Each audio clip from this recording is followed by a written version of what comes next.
What's going on, everybody? It's a Wednesday night. MVP Sports Talk Radio.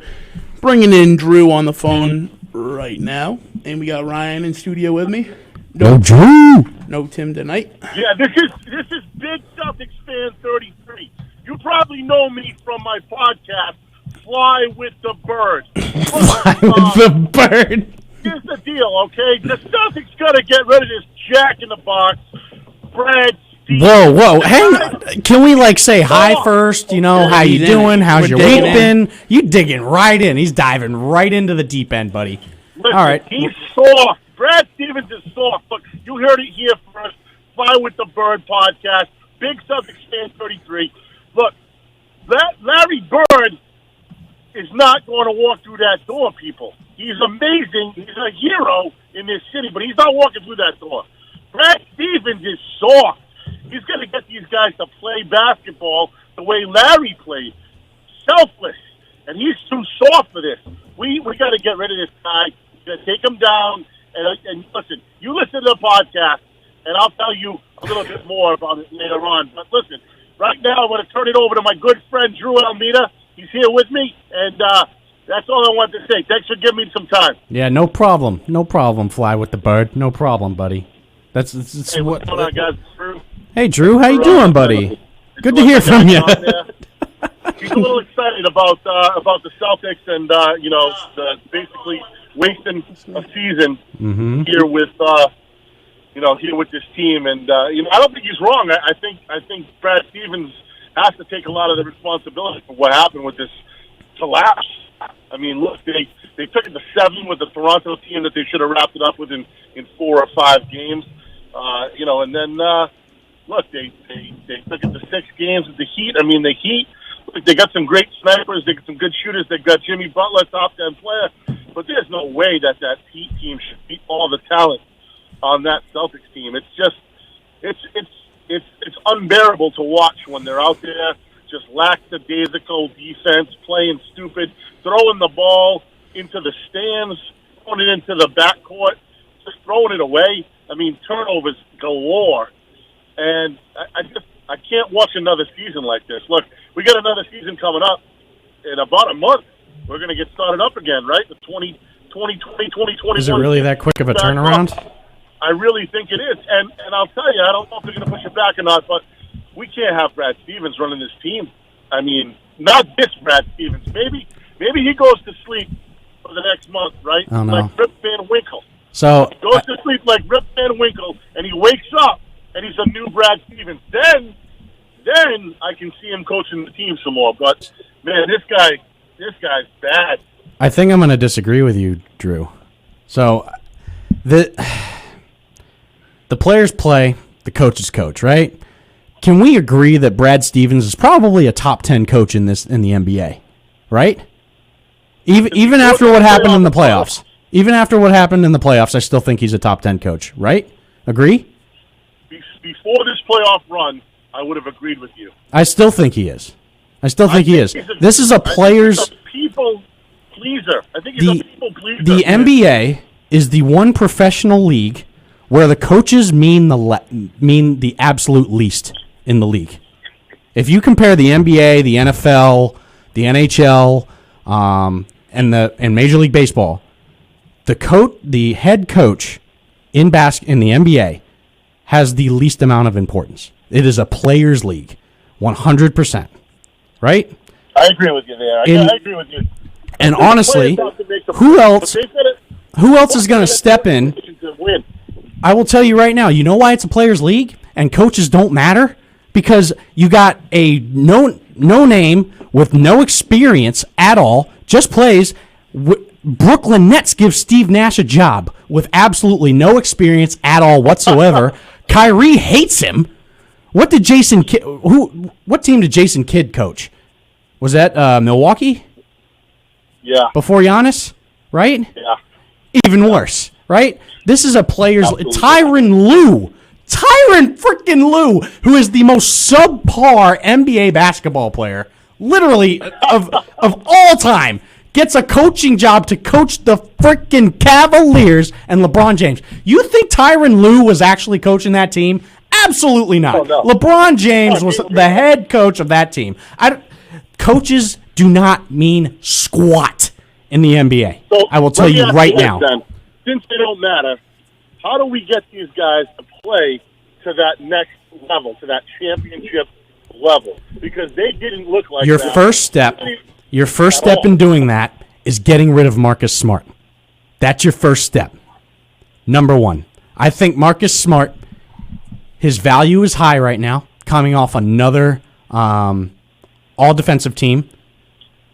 The performance he can bring a team defensively to a contender is very high. But on this Celtics team, he's playing like he's a shooter. He's taking way too many shots up and down the floor. How many times a game do you see Marcus Smart early in the shot clock just walk up to the three-point line and just chuck it up? And you're like, every time he chucks up a three, you're like, oh, Marcus, don't, no. And then, like, he'll make one out of, like, 10, and you're like, okay, okay. But you're not wrong. He shoots way too much. He's not a shooter. He is not a shooter. He thinks he is, but he is not a shooter. And I understand. I get it. And Tim, I know he's not here to defend Marcus Smart and his stance. I know he likes Marcus Smart. And I love what Marcus has contributed to the team. He is the longest tenured Celtic at this point on the team. I think it's 6 years going. But, my God, he's becoming a liability offensively. And it's, with the value of him high, I know I saw some breaking news that there are rumors going around of trading Gordon Hayward for Victor Oladipo in Indiana. Oh my God! It's like a swap. I don't even understand that one. Which is a swap. I would like to see somebody give us an opportunity to pick up a big and swing Marcus Smart for a big. I agree with you there. I think that's a good call. So another rumor mill. I think it was brought up on one of the shows I was listening to is trading Marcus Smart to Golden State for the second overall pick. Oof.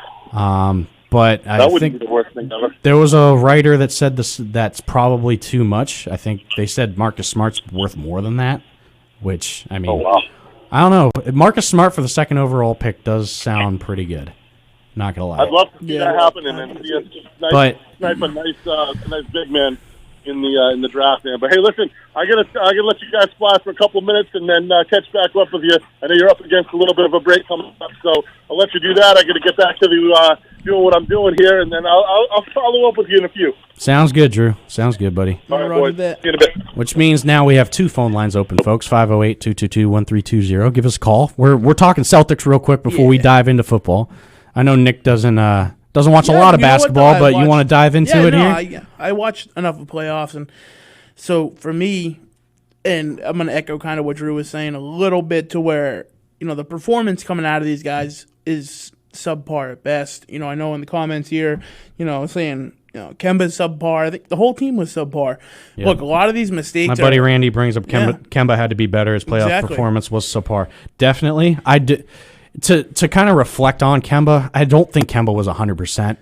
I really don't. He didn't look like himself, especially like early in the year. I don't think anybody looked like themselves. I mean, I don't think Tatum looks like a guy. Maybe Game 5, Game 6 Tatum, but 1 through 4, that wasn't Tatum. At least the one that wants big contract, right? So when you're going up a guy against Jimmy Butler.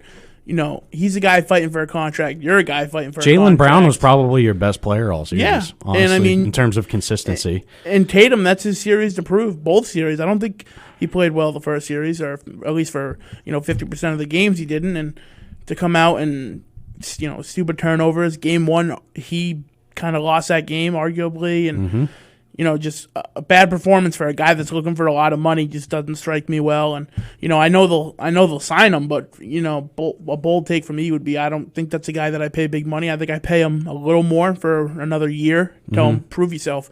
Tell him you didn't prove big money. We know you want big money. We know you're worth it, but prove it. I don't think you're going to get rid of Kemba either. I don't think any team wants Kemba right now. Yeah, especially with that contract. Yeah, I don't know of any other team that would want Gordon Hayward either. I don't even know if Indiana wants him. Personally, I mean, I don't know if they want him.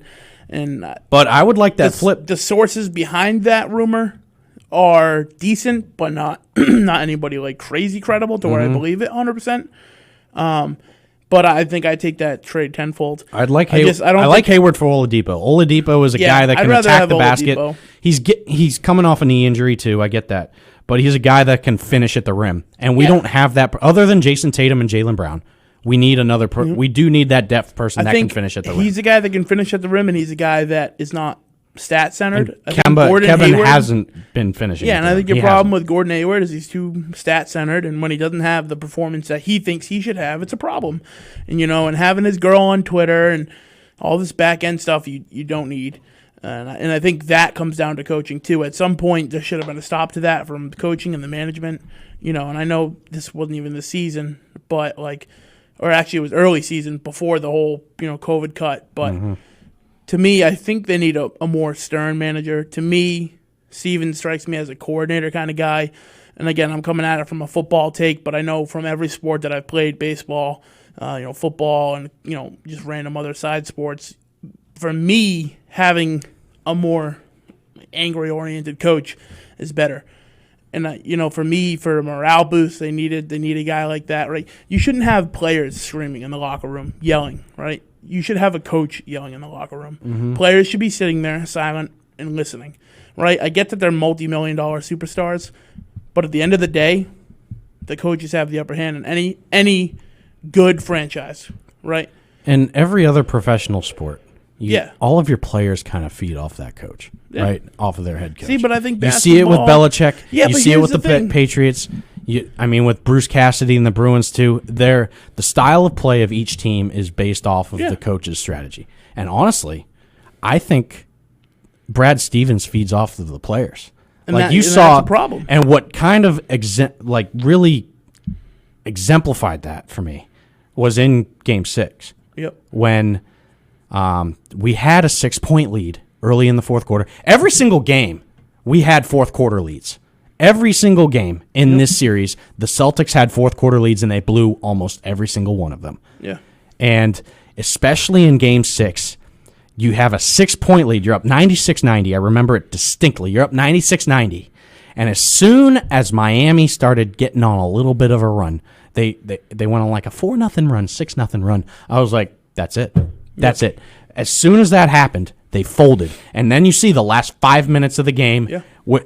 Miami goes to their little high school zone defense that Brad Stevens can't freaking figure out, and we're chucking up threes left and right, just chucking them, just wasted possession after wasted possession, just across the board. Yeah, and here's the thing: just chucking up threes. The second chucked up three that you're not making, it needs to be a timeout. Bring him in, but we're not doing that. All right, you want to do that? Go to the gym after the game and shoot threes all night. Right? Go play, horse around the world.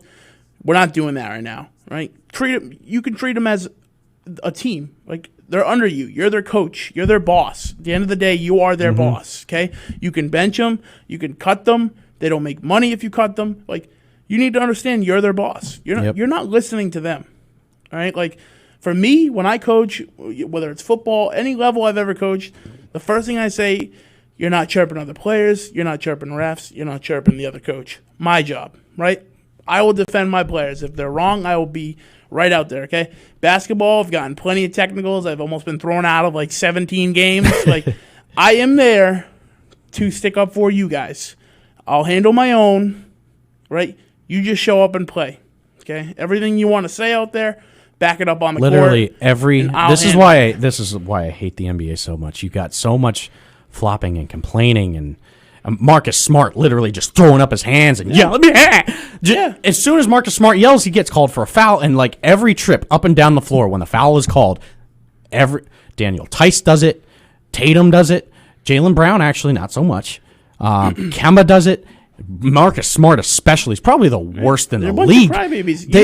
Nothing but complaining. Daniel Tice should not be a starting center. Should not be in a starting lineup. He's ridiculous. Awful. He is the ninth man on the bench easily on a normal team. You know what the thing for me too is the Celtics come out, right? And I think it was after Game 1 and even Game 2, right? They're criticizing, that coach shouldn't talk like that. He's a jerk, and then you get embarrassed, right? You lose a series you should have won. because you have a coach who's a little baby and sits back and doesn't open his mouth, but you're going to criticize a real coach. Yep. And that, to me, shows that there's an issue behind the scenes to where you think that a guy that's outspoken is terrible. Mm-hmm. Oh, he shouldn't be yelling and talking like that. He's a coach. He's NBA team 1 round before the finals. Who wouldn't be hyped up? Brad Stevens just sitting there, hands behind his back. Oh, we're losing now? Oh, we let up a 17-point lead? How are you not fired up? How are you not screaming at him? I mean, look at any successful, Belichick defense to where they're getting stomped on, and you see him pull him aside, and he's got him in a huddle, and he's screaming at him, and they come out, and they just shut it down, and they perform. You don't see that with Brad Stevens. Yeah, Brad Stevens, I mean, he's as great of a tactician he is. Players coach or I think he's definitely a players coach. And I honestly, I hate to brag on him. I do think Brad Stevens is genuinely a good coach. Oh yeah, when it comes he's to a great guy. when it comes to strategy, when it comes to offensive and defensive strategy and playing for matchups, but in this series, especially with Miami, Eric Spoelstra outcoached him big time. And Eric Spoelstra is one of those guys that's a great coach. And those players feed off of Spoelstra. Spoelstra is one of those guys that's kind of behind the scenes, but he's definitely has the control of that locker room. Yeah. And why Miami has been so successful in this bubble. And you know who flourishes under guys like Jimmy Butler, right? Who are trying to prove something, trying to get involved and make something of themselves. They're the underdog. People like that feed off that. Some of the best kids that we've ever had have either been super quiet or kids that just have been counted out to where they get a coach that will stick up for them, be loud, be commanding, right? Mm-hmm. Sometimes you need that that authoritative father figure type thing. Look at Cam Newton, right? Not to keep jumping back to football comparison, but I mean, professional sports is professional sports, right? He said firsthand, why do I think I'm going to get along with Belichick so well? He's exactly like my dad. And he said, the reason I'm in the NFL is because of my dad, the way he pushed me day in and day out, because he knew my worth. And that's how Bill Belichick treats him, right? It's not like huggy, squeezy, it'd be all right. I know you make millions. Who cares if we win? No, it's your job depends on them winning. So whatever you need to do to get them to win, you need to do. Yep. Bottom line. I think don't care if they don't like it, kids want whatever. leadership yet, James. That's never been Stevens, even at Butler. Yeah, you're right. Stevens has always been that. He's not a leader. I don't see any type of fire out of him or anything. He's very...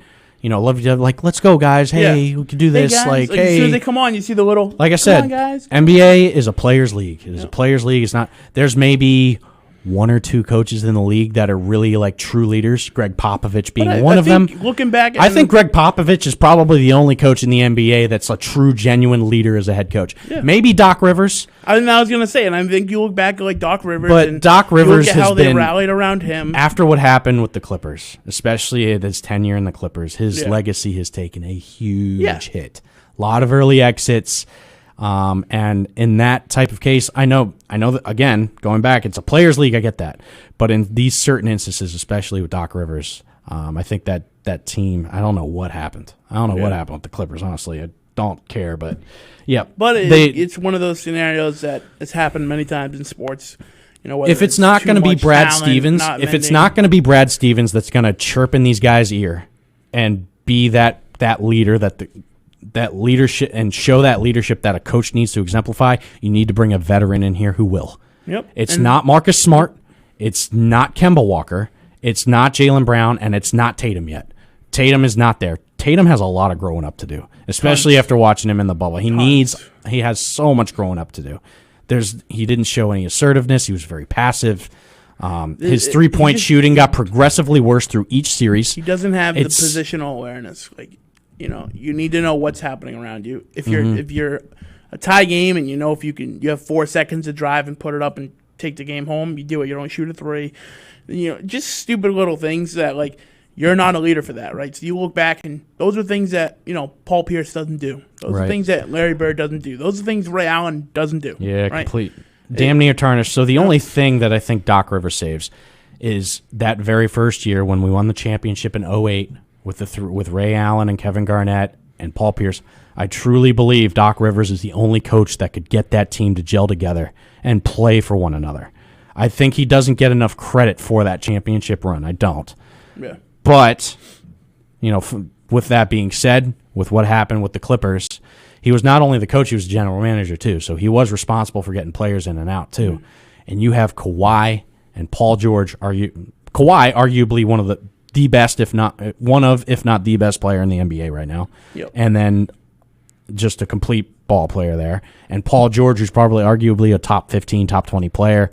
And you got Lou Williams, you got a lot of depth on that bench. Being up 3-1 to the Nuggets, like it falls on somebody. And especially with these early exits in the playoffs, Doc Rivers has definitely tarnished his legacy. Yeah. Bar none. Absolutely. And I think part of it does go back to, like you're saying, it's a player's game. And, I think personally someone like Doc Rivers, not essentially him, but someone like him, authoritative-wise, would be better fit now on the Celtics than Stevens would.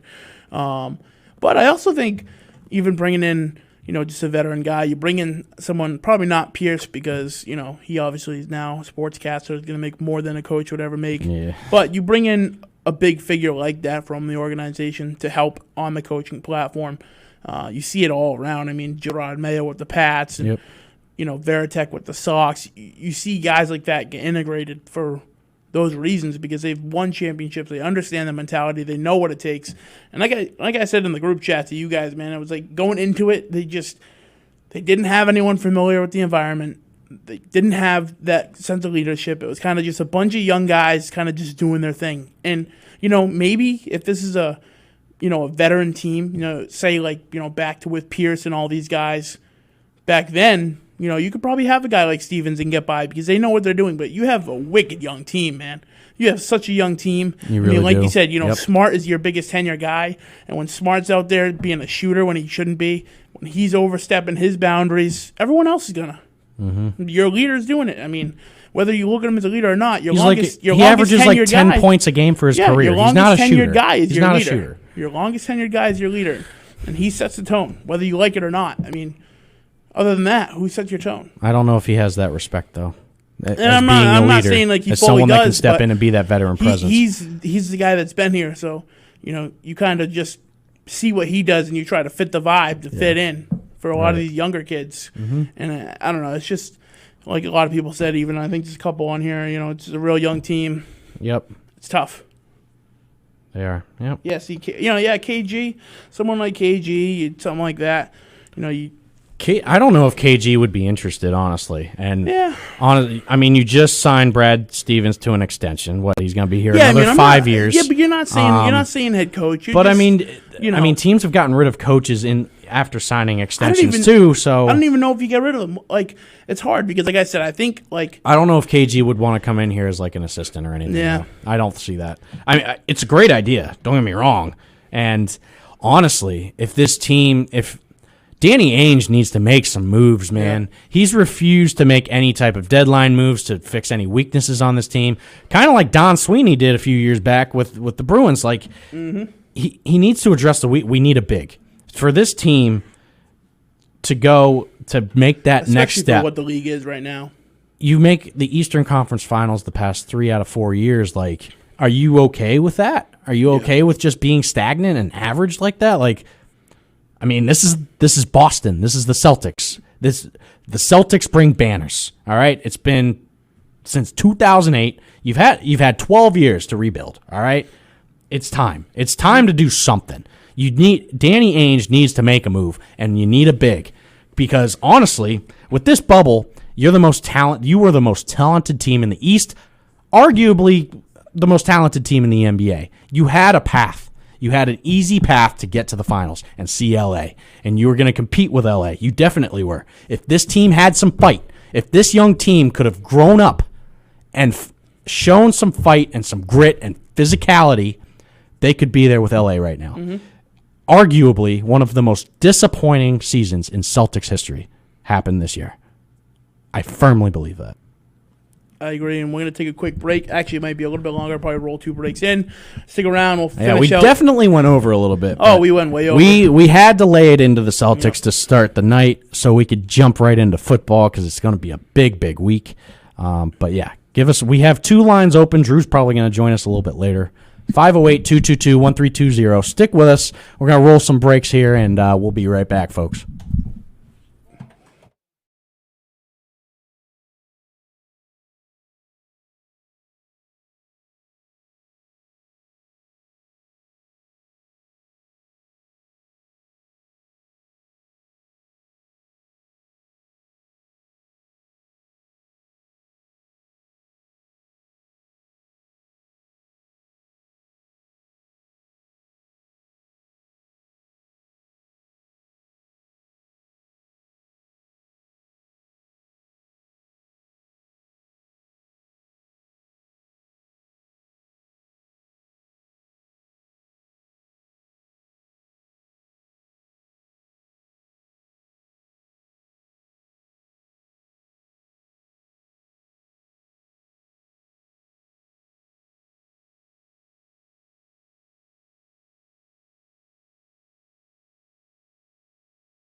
My normal seat.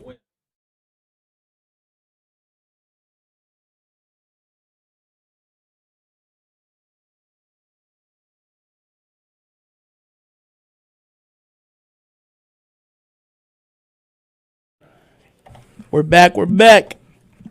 Gonna dive. We'll finish off the Celtics talk here. I like where that was going. Yeah, so, I don't know. I was talking to my buddy who's a very big basketball fan before I came here. I was finishing up a little Warzone on PS4. We were talking about, like, the Celtics and just, the trade talk. And, I don't know if you think it's ever possible, but would you ever, if you could ever, bring a guy like Giannis into the Celtics? And do you think that he's your beneficial guy? That's tough. He gives you a big, and he gives you literally the best defensive player down on the block for sure in this league. He still has a lot of work to do offensively. He can definitely be a force physically. Yeah. But I don't know how big his ego is and how he would gel with this team. That's the only doubt I would have. I'm not exactly sure what it would take to bring him here. He still has another year left, I think, in Milwaukee, and I think they're thinking about supermaxing him. So I don't know exactly, especially with this bubble. I don't know exactly what the situation is with him in Milwaukee, especially after them losing to the Heat. I don't think he was truly hurt. I think he kind of quit, and yeah. I mean, I don't necessarily. That's a bad look for him.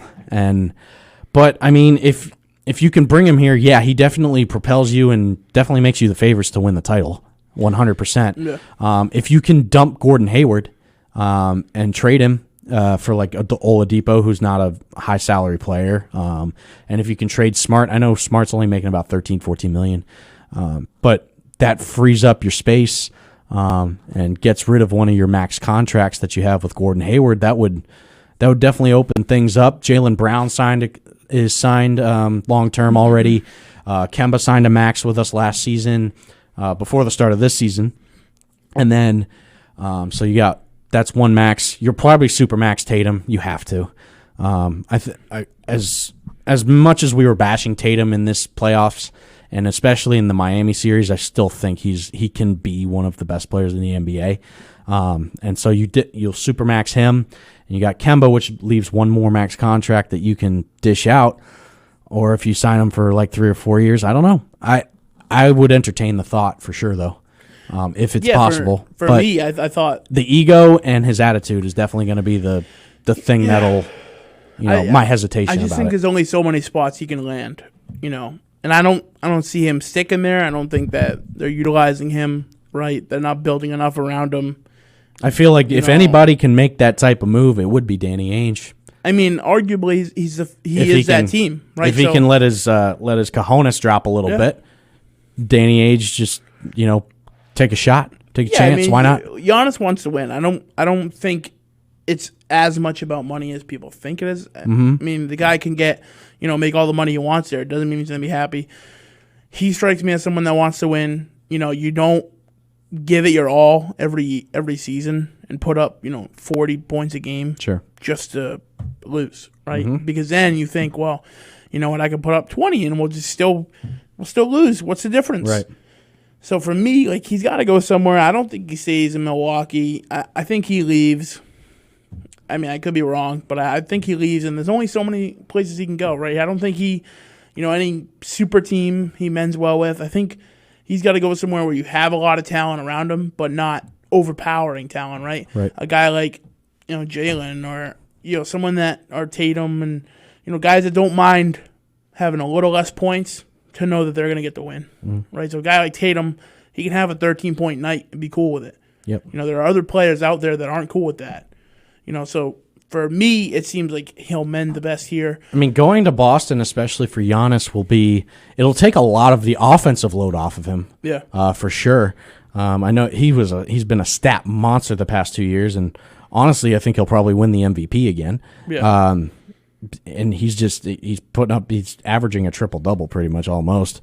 What is it, like close to 30 points a game and like 15, 16 rebounds? He's 31 a game. Crazy. So, He's definitely been a stat monster, and I think, like, especially coming to Boston, that offensive burden will definitely kind of relax. He won't be your primary guy offensively still, which I think if he's open to it and he's welcome to it, I know we're going back to it again, and I'm going off you here, but going back to football, like a Cam Newton type of situation where he can come in here and like the load's off a little bit and he's motivated and he's driven and his confidence is back up, and like I could see that happening too. So yeah, I don't know. We see where it goes, but we definitely Danny Ainge, come on, buddy. It's time. Danny, look at me. I don't know which camera's on me right now, but Danny, you need to make a move, buddy. You can't keep this same core of team for next year. You can't. You have to make some changes.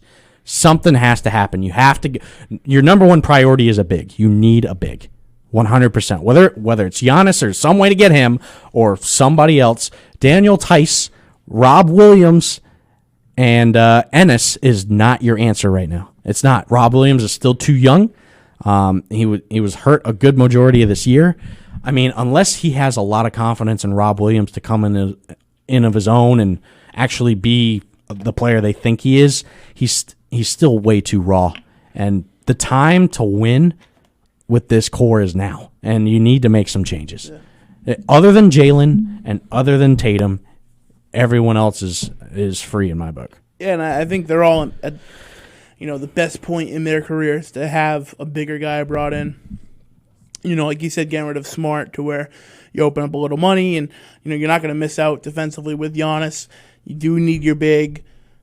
To me, it just seems like the right puzzle piece, and I think that, like I said earlier, there's just very limited places he can land. I think Celtics probably one of the better places he can land.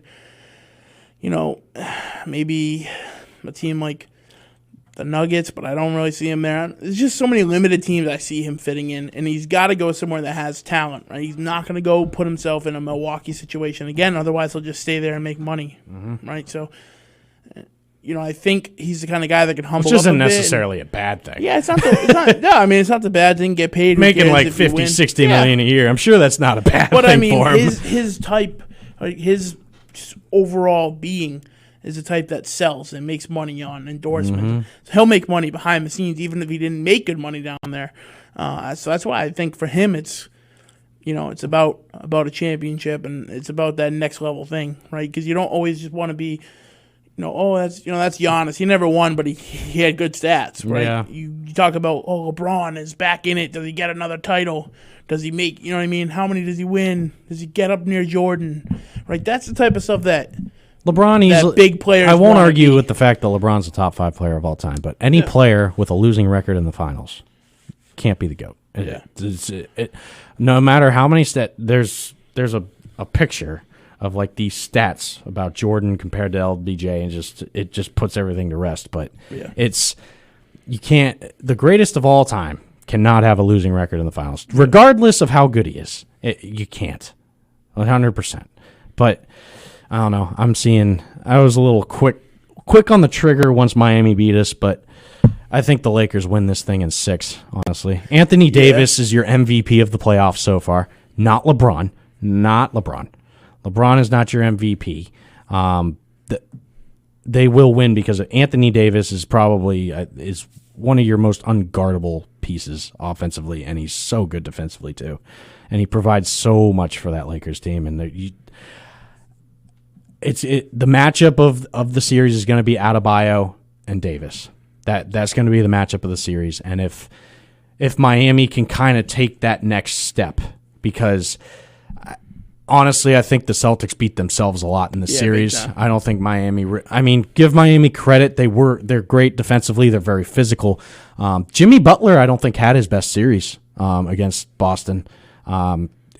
Jimmy Butler was kind of like meh.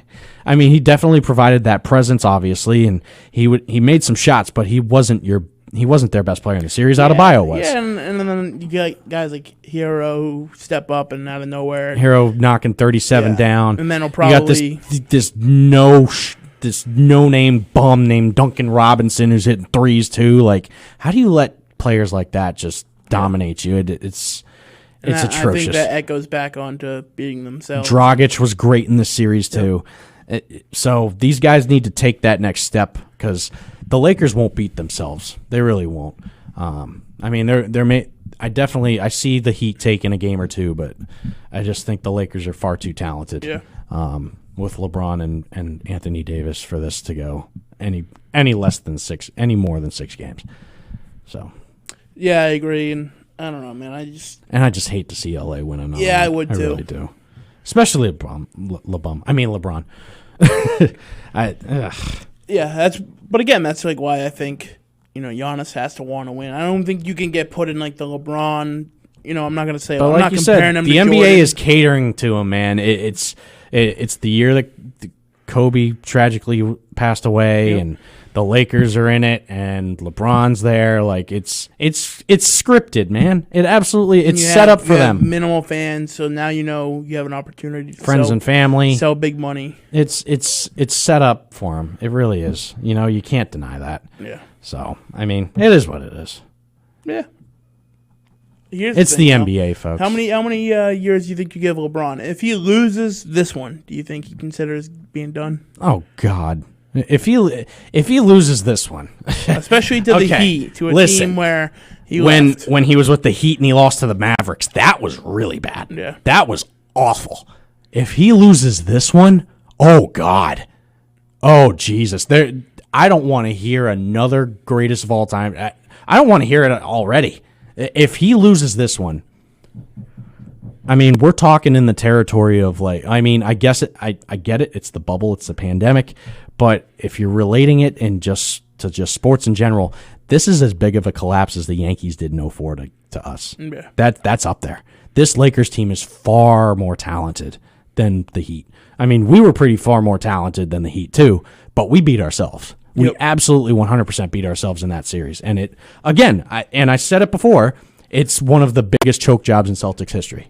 In Celtics franchise history, this is one of the most disappointing seasons. And if the Lakers in some way, somehow find a way to lose it and Miami takes it, kudos to Miami, but can you imagine the backlash? Yeah. Oh my God. But hey, I think I'm done with basketball. I'm done. I got everything out. Well, good timing because we do have a break. So we're going to get this break out of the way. We'll be back. Phone lines are open, 508-222-1320. This is MVP Sports Talk Radio live on WARA Radio. Stick around.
Welcome back. Welcome back. Speaking of red, white, and blue, we're going to kick it into some Patriots talk. Go all around the NFL. Nice. And more. Oh, thanks, Dad. Dad loved my rant. Oh, yeah. Thanks, Dad. Appreciate it, Pop. Miss you. Definitely miss you. Ugh. It's all right. I'll be back in November.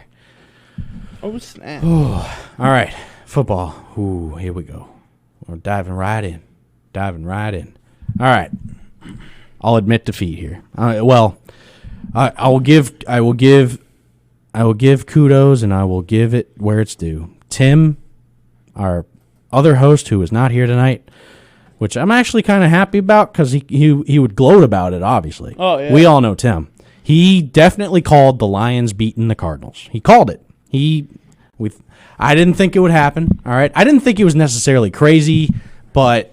yeah, I told them I could see it, but I mean I wouldn't have... I could see it, but like I just... put money on it. Yeah, but Kyler Murray did not have the best game. He threw 3 picks, 2 touchdowns. Still got me like 26 points in fantasy. Yeah. And The run yards on QB Drew still saved wants to trade me us. for him, and I have a trade offer on the table. So I'm hoping Drew calls back and we can get this trade done over the air, maybe. But yeah. Drew's so big on the trades, man. This is gonna be his 3rd trade in our league. so I mean, yeah, Drew's making a lot of moves, and moves. he's got a good team. I don't know what he's doing, but hey, he wants Kyler Murray, so. He wants Kyler Murray from me, but we'll see. Yeah, Kyler didn't have the best game, but you know who even had a worse game? Smart on his note. When did you get him? What round? 5th. Oh, the wow. 5th So round. that's very smart on his end to have a keeper. 5th or 6th round, yeah. But Even if you don't get him for next year, you're planning next year you get him. And right, that's what I'm thinking too. I have a couple of receivers that I could pick. What is it? 2 keepers? You could do 2 keepers? 2. Can't be first round. Right. So my first round pick was Dalvin Cook, so I wouldn't be able to keep Yeah, I'll him. lose Mahomes. But I'd hate Dalvin Cook. Yeesh. I love Dalvin Cook. I don't know. I don't think you can double up on keepers either. Mm-hmm. I think once you've kept them, you can't keep them the second time. Oh, really? Okay. I don't know. I don't think so. Because that means I lose Derrick Henry too. Yeah, November. But yeah, so I was wrong about Kyler Murray. I think this is a little bit of a setback, you know. He had a bad game, I get it. Second year in the league. I still think the Cardinals are going to compete in the NFC West. I really do believe that. Seattle's defense is atrocious. So again, as good as Russell Wilson is, that Seattle defense, especially in the pass, is absolutely terrible. I still think the Cardinals are still a formidable team. As long as your players stay healthy and everything, of course. They definitely had a setback, and their schedule's pretty favorable even outside of the division. But you know who had even a worse game than Kyler Murray? Tim's boy, Lamar Jackson. Boy, was he exposed on Monday night. Good Lord. Yeah, that was a rough. How one. bad was that? That was a rough 92 yards? 92 yards passing? That was rough. He was exposed. I don't know friend. I don't know that he's Tim's boy though. Tim and I have always been big on saying he's not a real quarterback, but I do know that Tim said that. He thought he'd rather Lamar over Mahomes. Mm-hmm. For me, it's tough, man. I don't know how long Mahomes keeps it up for. That's the thing I have, where there's already people on these national sports groups I'm in comparing him like, oh, he's performing better than Brady ever did in 3 years, and he's gonna, he'll be the real GOAT. See, that's a little so early, too man. far. That's a little too far. So But, I mean- you're talking about a dude that had 4 injuries last year. You don't know how long he lasts in the league. 1 torn ACL and he don't run. His and MV, I move. mean, so he has like 2 full seasons under his belt. Yeah. Right?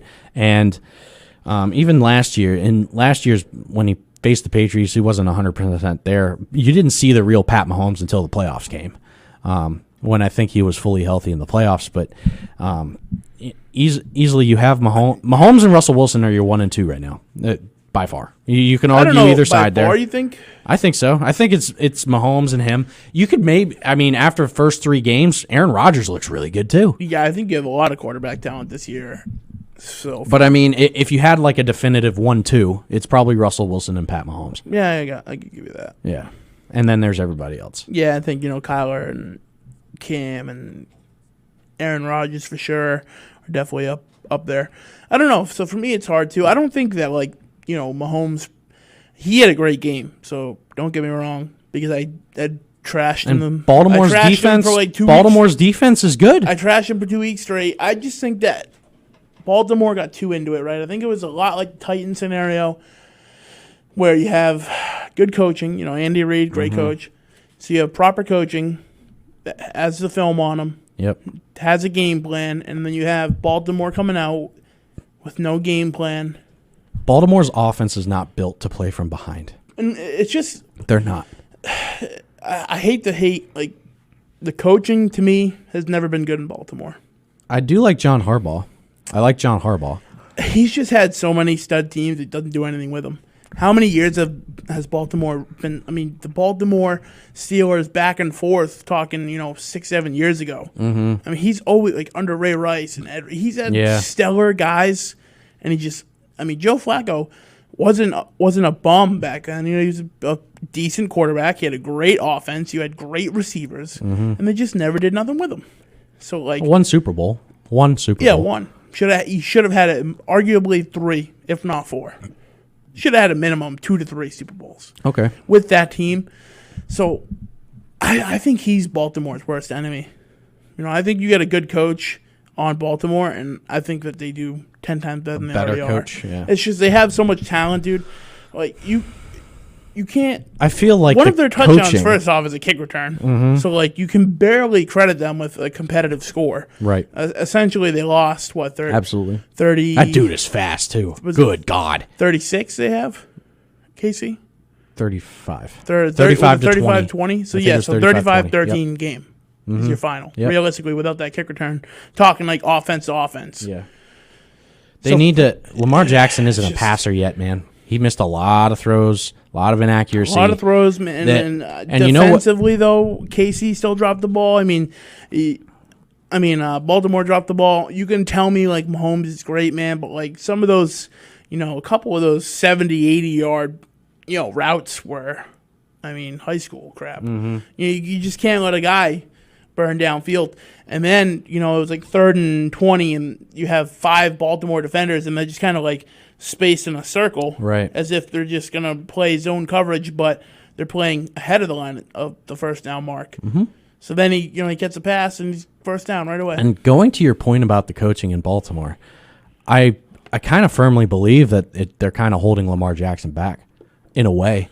They're still trying to predicate him based on the run game and make him a runner more often than not. I don't think they need to show, and they need to put forth more effort in developing Lamar Jackson as more of a passer, because in some of these throws, man, his mechanics are just way off. But and I don't think he's getting that development that he needs to be a passer, be a better passer. Because he comes in as essentially a wide receiver, and it was really Harbaugh who picked him, knowing he was going to make him a quarterback. So, he won the Heisman as a quarterback. Yeah, I know, but when he entered the NFL, but at Louisville, when he entered the NFL, everyone had said he's going to be a receiver. He's not going to be a quarterback in the NFL. Mm-hmm. 9 out of 10 sportscasters said that, right? And you had Harbaugh who was no, he's going to be a quarterback. He's going to be the quarterback. Yeah, that's what we took him for. So it's hard to think that. And I could be wrong. I don't know what he's doing, but it's hard to think that if they took him intending for him to be the quarterback, that they wouldn't work on him there. Right. I don't know if they have the coaching for him. Maybe he needs the work that they can't provide. Maybe you need a guy like McDaniels for him, or you need somebody better. There's not a good leadership role. He kind of just got chucked into the starter spot, and you see a lot of people fail. Look at Cleveland, how many quarterbacks they've killed. Right. Because they don't have people to coach up a quarterback down there. Don't. They get in all these studs at quarterback, and they burn them every time because nothing works. So Lamar Jackson is Pat Mahomes' little brother. Yeah, you're right. You're right, Jimmy.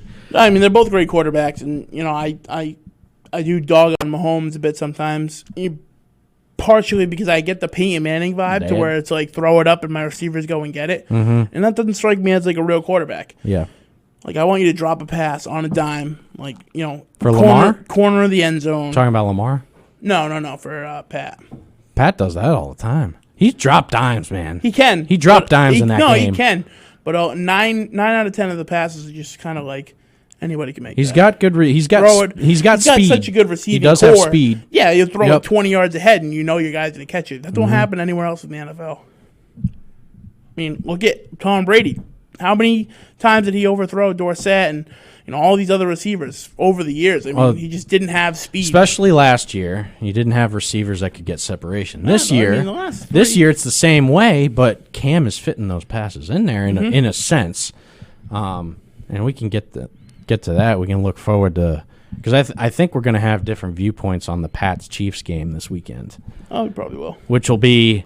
Did you think Vegas was going to win, or did you take Pats? I took the Pats. A couple people took Vegas. I took the Pats. I don't know about Tim, but I think Drew took Vegas. I took the Pats. So coming off of a loss like that against Seattle, I took the Pats. I knew there was a few people, or at least thought that could be a game they'd lose. But I mean, I had good faith. Oh, I knew John Gruden was going to fall flat on his face. What did they do? Like, they were running it down our throats that entire first half, and they just got rid of it. Like, I don't know. That game, I mean... But that's happened before, and I think that comes into handy. Cam didn't have a good game. Cam wasn't very good, I don't think. I think he did what he needed to do. He didn't have to be very good. Obviously, we ran for 250 freaking yards.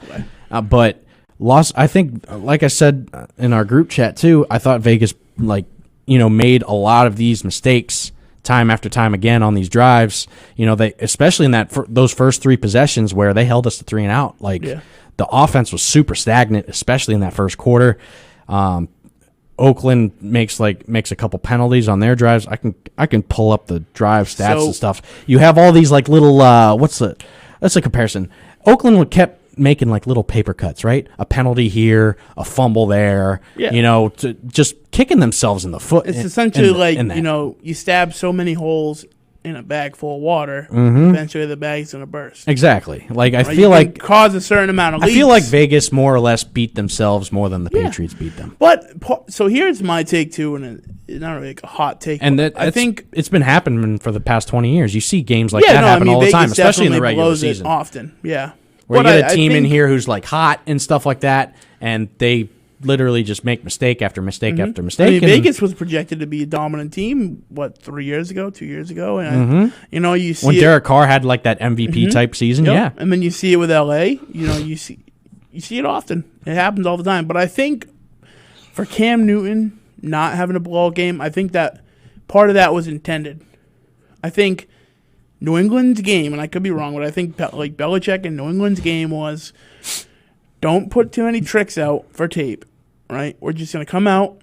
We're going to do the run. We think the run will work. If the run works, we're going to stick to the run. We're going to keep doing runs. We'll throw in a few passes and ducks and dodges here and there. But you're coming up against Casey, who's going to be your AFC, your big dog. You need to take down. And it's always a battle every year. So, knowingly, you got to get through them. You lose one to Seattle, you got to take down a big team just for, morale and everything else. So I don't think you put out too many tricks the week before. And I think you're going to see tons of crazy plays against KC, and I don't think they'll be ready for it defensively. And I think that's the mode they're going with, right? So they're going to come out expecting this big run. They're going to, collapse the box, and Cam Newton's going to drop dimes over their head. They're going to adapt, and then we're going to go back to the run game, really control the time on attack, right? Maintain possession, maintain the clock, and I think that's how you beat KC. It's a chess match. Playing against Andy Reid is a chess match, and I don't think you give a ton of film the week before on what your offense is capable of. We've seen a good, tidbits here and there, but I don't think Las Vegas is a team that you waste a bunch of big plays on. You see that with Belichick often, too. It was rumored with N'Keal Harry for a while that they were limiting his routes because they didn't want people to realize he's a stellar receiver. And whether that might have been a little wrong because we don't see him being too crazy of a receiver right now, but you see him getting more feeds and maybe there's more in tune for him. But Belichick always hides plays, has tricks up his sleeve. You always see different stuff. Same thing with McDaniels. Right. I mean, the week before KC, they're watching. I think you just run a team that they think, we can stop a team running 200 yards, put them down to 100 yards, and we win. Right? That's your thought. Or we don't make mental mistakes like Las Vegas and we win.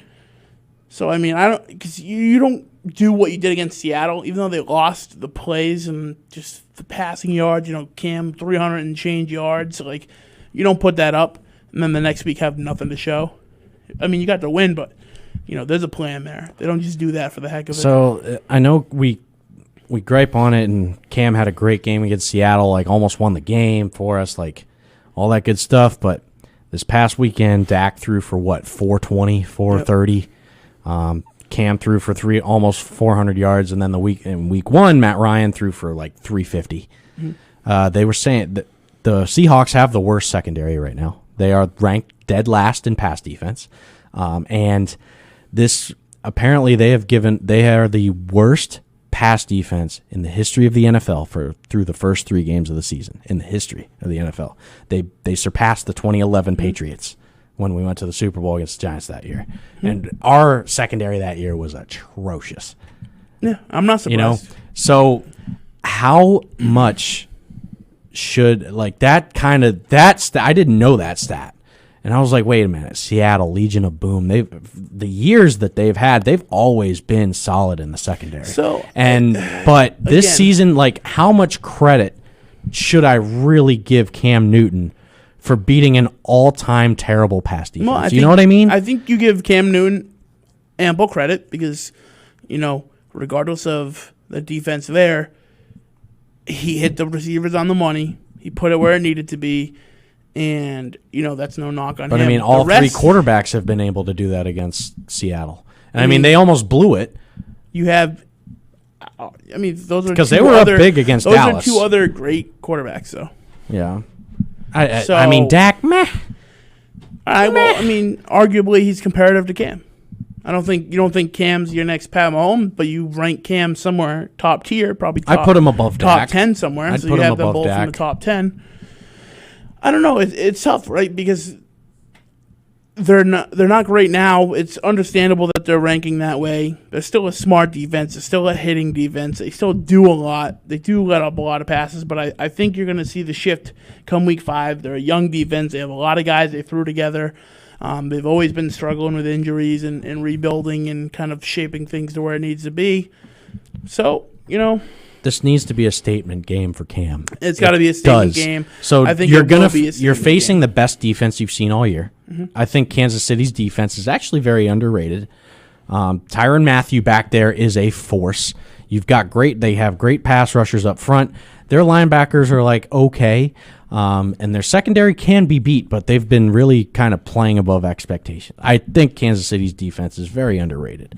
But with that being said, this has to be a statement game. This is a game that we need. I think the Pats definitely need it more than Kansas City does. Mm-hmm. And I don't know if Kansas City's going to be. I want to see New England come out with some fire and with some hunger and be physical with Kansas City and do exactly what you said. Control the clock. That's how you beat them. Mm-hmm. Control the clock, establish your run game, and then when they load the box, that's when Cam needs to show what he can do. He needs to step up. Yeah. It's plain and simple. Cam needs to have a great game here. Absolutely, for us to even have a chance. Yep. And we're going to get the top of the hour break out of the way. Went a bit over, so it'll be a little bit of a longer break. So stick around. We'll be back with our full take of the game coming up and a lot more of what's happening in the NFL. So stick around. Lines open, folks. 2 lines open. Give us a call, man. We're kind of lonely in here. Yeah, call on in. 508-222-1320. This is MVP Sports Talk Radio. We'll be back.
Oh, yeah. We're back at it. MVP Sports Talk Radio. Diving right on in. Nick and Ryan as your host, Coming folks. up. Yeah. Don't mind me. Just doing some auction bidding right now. Oh yeah. What we got? What are we bidding on over there? I got to get in a couple more Edelman jerseys in. Couple more? Yeah. Oh, yeah? Well, I mean, There you Edelman's the hottest item. I sold my last one. Edelman's pretty hot right now. Bro, I have like 7 people waiting. I'd say Cam's probably even hotter though. But Can you not can't- find anything yet? No. Not yet? He hasn't done any signings up here yet. Oh, okay. Well, I mean, it is COVID, so are they doing any signings at all? Yeah. Oh, Tons of okay. them. All right. So coming up October, you have Brewski, Larry Bird, Oh, damn. Gordon Hayward, and Tatum are doing a dual signing, and a couple others too.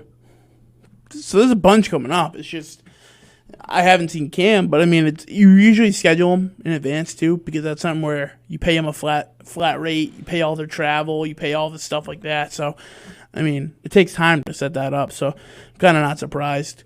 Mm-hmm. I would figure within probably a couple months you'll start seeing this stuff hit the market, but it'll be hot for a while.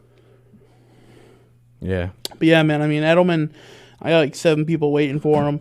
I just can't get him in quick enough, dude. By the time I get him in, there's already a couple more waiting. I've sold more Edelmans than anything else, almost in everything combined. And I just fly through Edelmans. Yeah. Big time. Oh, I bet.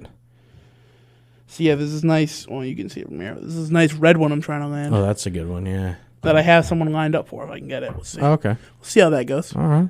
But yeah, people out there. There you go. MVP autographs. MVP autographs, You folks. need some stuff? Get your stuff. Yeah, buddy. Ryan's gotten a few things off me.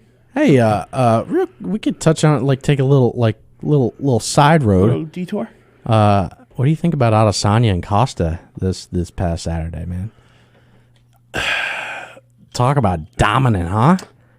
Everything I was expecting, though the hump at the end I don't like. Oh, I love it. I absolutely love it. I don't know. The amount of trash that Paulo was talking, and then for him to show up like that and be incredibly timid and not, like... You know what, though? I feel like I can't say that because I was so about Khabib leaping out of the octagon into the crowd. Yeah, that's I was so true. for it. And everyone I know that is also big into the UFC hated it. They hated it.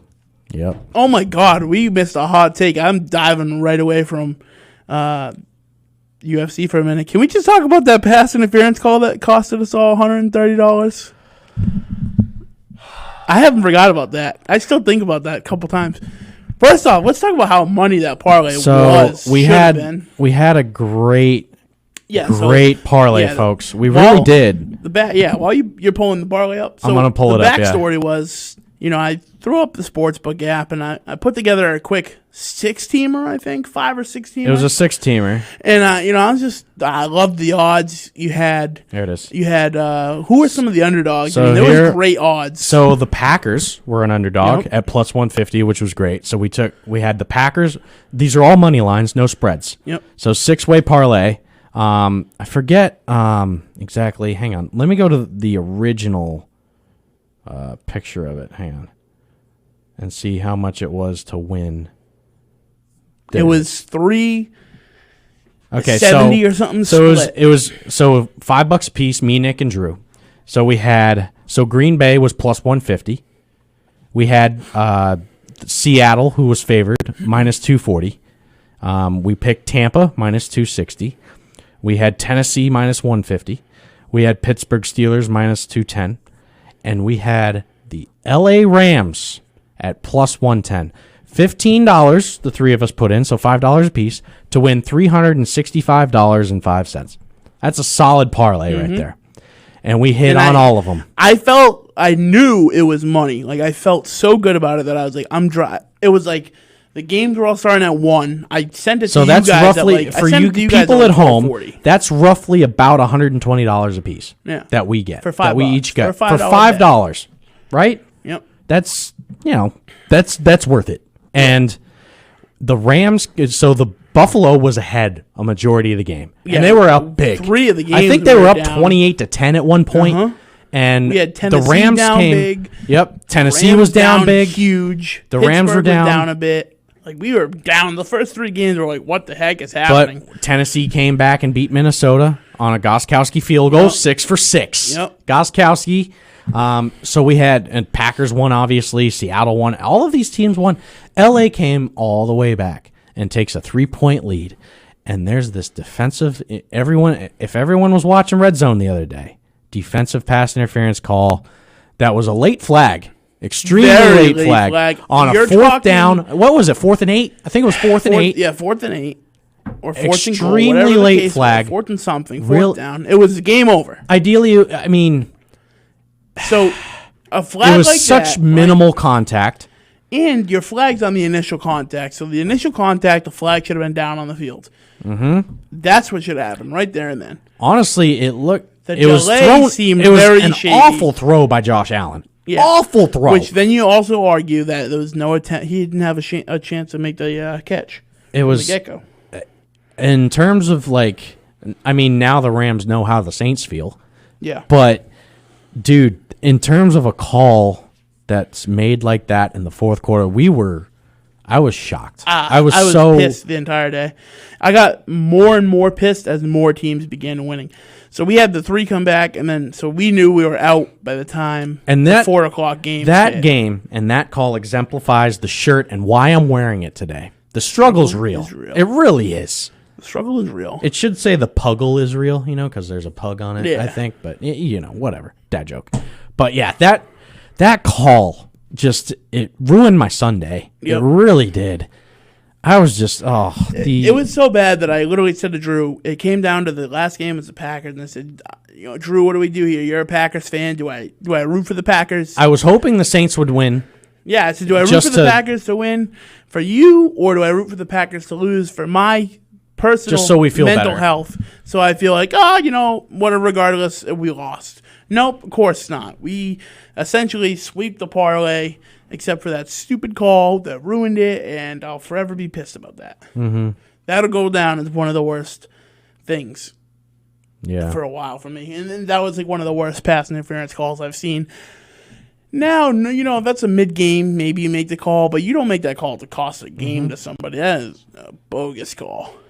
I mean, it drained the Rams. so They just bad. didn't even play defense after that. It drained them. It really did. It was a game-changing call. Deflated the Rams. It was a game-changing call. It really was, and you're right. It did deflate them. I mean, granted, I know you can't blame refs for shit like that, and there was probably so many opportunities that they had. They were down and they played awful in that first half. But I mean, Jesus Christ, that was My auction alarm. yeah. There you go. It was just Yeah, absolutely. that'd take me off, man. Like, because now I want a redemption. Like, we need a win. That's what we need a nice need. We statement need a win. win. I put one in today while I was over there. So, can you do money line and spreads in the same parlay? I'm pretty sure you can, Think right? So, yeah. Okay. Jets Broncos tomorrow. Broncos +1. I think I took the over on that. Just The the over. over? I just bet 40. the over. 40. It's -110. It for seemed the weird over. that 2 terrible defenses couldn't put up 40 points. Yeah. I don't know. Broncos +1. I like that. Yeah, I don't mind that. I like the That's Broncos at game is so +1. weird. But then you have Crowder, who's rumored to be back tomorrow. So Chargers +7 against Tampa. there's some good ones. Cleveland +4.5 against Dallas. I actually like Dallas there. -230 for Dallas. Seattle over Miami. 6.5. Yeah. These look intriguing. Washington football team +13. Wow. Yeah, there's some decent potential parlays this week, but nothing's gonna beat that one. That parlay, Kansas City has 7. yeah, Kansas City at -7. yeah, Do we? and they're the you wanna money throw that line. in? They're +250. They're -320. Yeah, 320. That's nuts. That's I pretty. have a big. parlay with New England winning, just like a Yeah. Hail Mary, $5 whatever. New Orleans at -4 against Detroit. These are intriguing. Yeah, they gave Detroit a lot of clout this week for that. San for that win. Francisco -7 against Philly. You like the backups for San Francisco? And they looked Against good Philly? last week. Yeah, they did. I mean, granted, it's the Giants. Yeah, but I mean, and then again, it's Philly who looks like dog Even worse. doo-doo. Yeah. And Buffalo's getting the -3 Bears got a in lot Vegas. of clout. I think the Bears are a good potential for +3 having for a Nick Foles win. Yeah. I don't know. I like Nick Foles though. Did you see what Portnoy did? Dropped Yeah, 20 grand 20 once grand. Foles came in, and yeah, I think he won like 85 on it. Yeah, I think he's 85K. 75 or 80. Yeah. I wish I had that kind of money to throw in a bet. I couldn't even feel imagine. like one of these Sundays we need to stream us and do live betting. I Like feel do like some that'd be live the worst bets. thing in history of the Like he's betting thousands, and I get pissed over $5. Yeah. It's not that's about true. losing the $5. It's about not winning the 100. and Yeah, change. absolutely. Oh, absolutely. Yeah. Especially because No I had doubt a few about it. other parlays that piggyback that were burned because of it, and like, I don't know. It's nothing like winning money and watching football and just having a good Sunday. You end your week with a nice $120 cash in. Almost a God, man, that was so. I was so mad about that game. I couldn't believe it. Yeah, I really can. that was bad. I mean, I remember like how happy I'm like, oh yeah, this game's over. I saw the incomplete, and then I'm like, flag, oh, gotta be a hold. And then they call that, and I'm like, no way. I was so pissed. Jess didn't even know because she was like looking down at her phone. She looks up thinking I'm like the Pats just blew the game. I was so pissed. She's like, why do you care about this one? I'm like, I got money on this game. Oh, happy birthday to her, by the way. That was, just passed, right? Yep. There you go. Yeah, Saturday, right? Saturday, Yeah. Oh yeah. The big 2-3. 2-3, huh? Almost won 2-2. That would have look been at bad. The big 23. There you go. Yeah, that was. I don't know. I feel like we'll take a look on Sunday morning. See. Yeah, there's potential, and they're gonna tweak all the odds. See what they and do, stuff, and so. yeah, I like it. So, but we definitely. I know we weren't able to get together Drew for. said, screw those refs. Yeah, You got amen, that bro. right. Amen, brother. I never felt so cheated in my life. Even when I played, I didn't feel so cheated by a ref as I did right there. Man, that was brutal. That was tough. That was a tough pill to swallow, man. that was it really brutal. was. That was. Ugh. That's as tough as it gets in the betting world. It really does. Yeah, I mean, and again, like people that don't bet, you might think, oh, it's $5. It's not that. It's about like when you have such a good feeling about like a parlay like that, and like I did, And we hit on everything. I was like, we I hit have on to go. literally everything else. We hit on all of them. And people don't understand how hard it is to hit a 16 parlay. Mm-hmm. It's hard to predict 6 teams winning and like pinpoint. It's very hard to do, and that's why the payouts are so good. I mean, $5. Yep. 15 gave us what the 3. It was like 376 or something like Yep. that. Like, the payouts are that good. It's so hard to do, Yep.